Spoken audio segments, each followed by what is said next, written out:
All right, so we're going to do problem 7.2.2, and we're going to use the StatCrunch instead of the table. They give us the table, but we'll use the StatCrunch. So first of all, the degrees of freedom.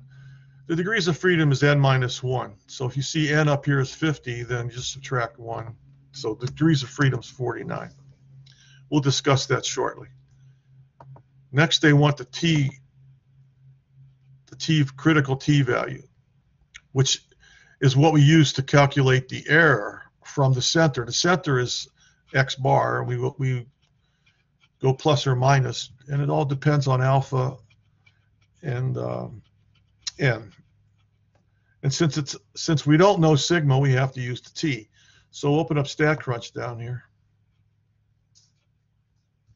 and we do calculator and do t, because it's not a z. So we're going to use between, and we're going to set the degrees of freedom first at 49. Remember always to do that. And then set the interval at 95%. That's your 95% confidence interval.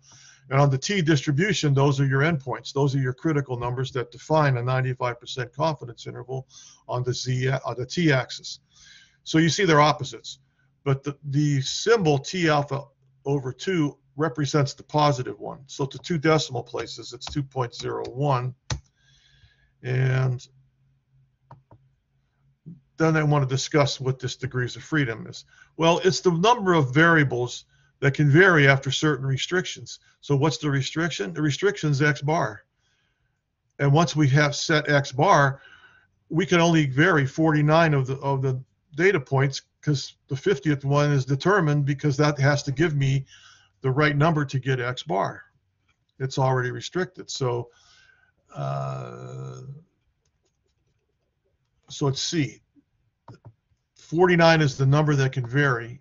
The 50th one set, because that'll give me the number x bar. Okay, so that's problem 7.2.2. This is Dr. K, over and out.